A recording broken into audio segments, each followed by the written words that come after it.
What's up, guys? It's Captain Gamesta. We're back in the lab, the Beyblade lab, and today we're going to talk about the Hasbro Beyblades. And I want to give you guys some insight, fill you in on the details I've been gathering through my tests and just kind of what my process has been, making stronger Beyblades. Now, right now I do have the Speedstorm Beyblade Stadium here, but as you guys know, I have the other stadiums as well. Of course, I have this Speedstorm, and then I have two Hyperspheres. I think it's good to have a Hypersphere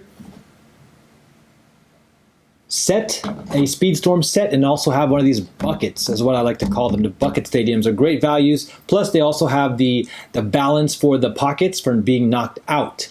So there's that, and I also have the Pro Series, since Hasbro's releasing a little bit more like Takara Tomy base. But what makes Hasbro super fun in general is being able to play on said stadium. So you want to make bay combinations that are powerful on like these four at the very least right now, because we're in the midst of Hypersphere and Speedstorm. So what I want to say is I usually start all my tests by taking a look at Master, Stock, and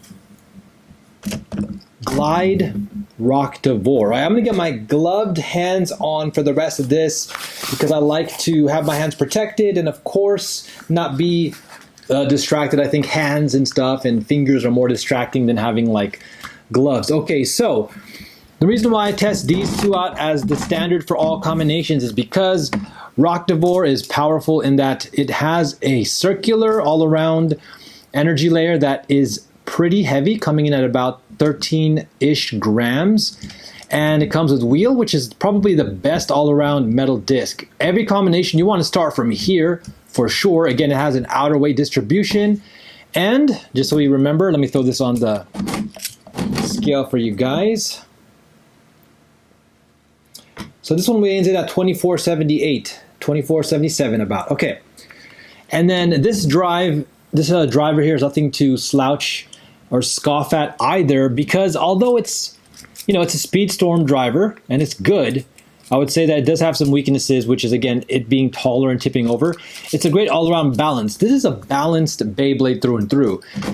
It has good weight to it, has good stamina, and it can pretty much tank some good hits. So what I want to do is really quickly just kind of battle these two against each other.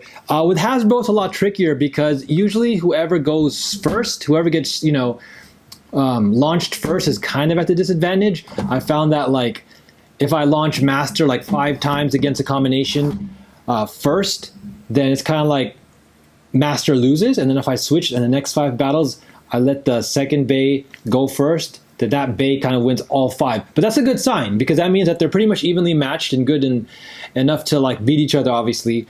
So there you go. First, Mr. Glide. And look at that, they spin so fast. All right, Master coming in pretty hard. Ooh. And this is usually what Master and Hypersphere Bays do on this stadium, is they kind of like float around. Not all of them, but they kind of give that tornado avoidance. And then this setup here likes to go to the center. And let's see. Oh, is Master going to knock him over? See, and Master going to looks like knock him over for the win. And if I launch him first, he'll probably be in more control right there. All right.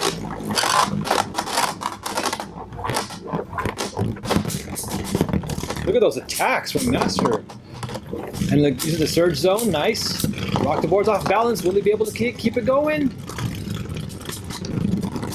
Oh, that is so close. But you can see how close Master Hypersphere gives even the Speedstorm a run for its money in here.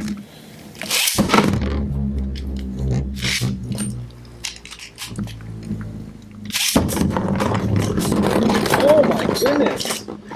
That was brutal. That was pretty brutal. Another thing that I've noticed in my tests, I'm curious for you guys, is that when I've used this driver on other combinations, although it's still kind of strong, it actually is a lot more prone to bursting.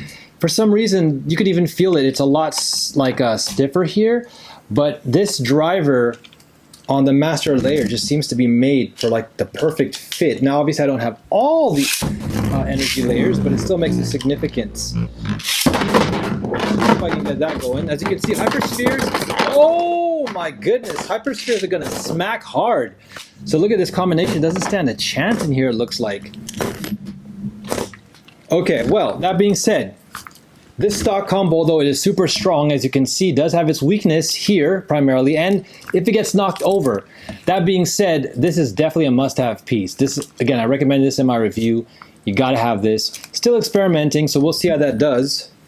Now, I like to use the red one because I've seen the Hasbro tournament that's used this during the whole like Speedstorm Hypersphere era. That's kind of like a standard stadium. And again, it kind of has an advantage towards Speedstorm, but I still think it works out okay. Another thing I want to talk about with this master layer, another reason why I like to test this is it seems to be able to defeat left spins. Now I'm really curious against testing this against Raid Luinor. Haven't had a chance to get that yet, but I've noticed when I've played it against like Tact and Salamander, I've done so many different combinations and they just don't seem to be able to spin it. So for example, if let's just say I take wheel, let's just try this. Let's take wheel. Let's take a really, really good, powerful driver from Speedstorm. Or actually, no, let's do Hypersphere with this. Let's take this one. This one here.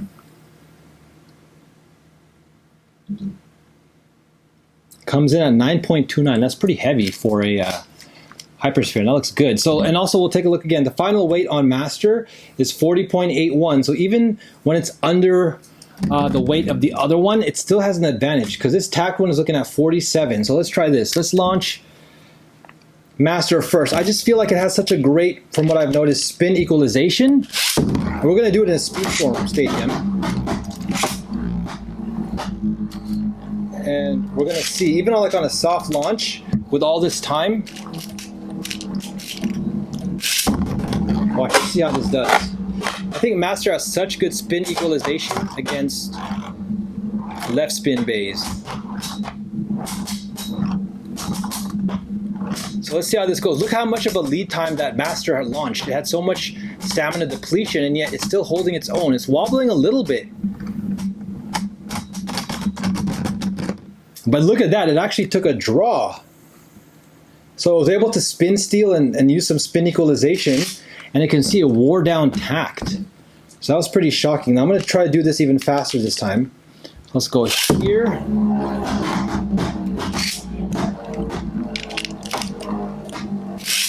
Okay, it's much better. Okay, look, first collision. And Tact is a good layer because it's wide, it's heavy, has good balance of defense and stamina. But there's just something about the Master layer that's able to equalize against left spins and overtake them eventually. Watch, let's see. Look at that. And see, I've done so much testing. I've used so many different, drivers, obviously. And I got a bunch in here. Some more here.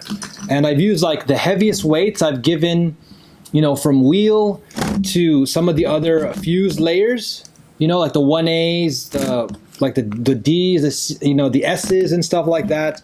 And it just seems, especially on this arena, it just seems to equalize left spin. I'm just curious. Let's throw it in here. Let's go here. All right, there you go. That's better. It's a little better.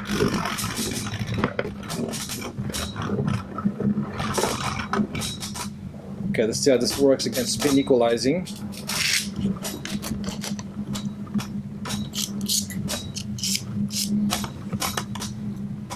And super close, as you can see, it was able to tank some hits from Tact. Yeah, there we go. Master for the win. So there's my point. Now, not to say that it's, unbeatable, but I think Raid is probably the best bet against this because Raid has the raging upper attack. But I feel like the balanced stamina defense of Tact and Salamander are at a disadvantage. And again, I'm using really good parts. I got Wheel on here, and this driver has a great amount of stamina as well. All right, so basically, long story short, I've been doing a lot of different, combinations, and essentially, different, all the different layers and drivers and stuff like that. And what I found, again, is that this is a great benchmark to test against, along with Rock Devore, 100%, guys. So do your best. And again, try to vary up the stadiums. I recommend this one. This seems to be a standard. The orange one also is really good. It has a little bit of a less, I guess, harshness towards the hyperspheres, because obviously this is a hypersphere. So, you know, and this one pretty much just gets the heavy hits. Like when you battle in this stadium, it's like really, this is the funnest one. I like playing people in this one so much because when you guys launch together, I mean, this is where you get to see the attack and defense powers of your base. And then this one's a little bit easier to test in because sometimes, again, they can get, you know, separated with stamina, but a lot of the times the surge zones get the battles going. So a little bit easier to test in this stadium when you're playing solo, or this one for sure. But yeah, the vertical drop hypersphere with the 2 levels and this one are super fun to battle in when you are playing, obviously, 2 players, sometimes even 3 or 4. But there you guys go. Let me know what you think. Again, I think this is a great way to test your bays, overall your combinations. And if you can pretty much manage to beat these guys most of the time in those different stadiums, and your combination, I think, is going to be definitely on its way to being top notch. All right, guys, thanks so much for hanging out in the Hasbro Beyblade Lab. Captain GameStyle will be coming back at you.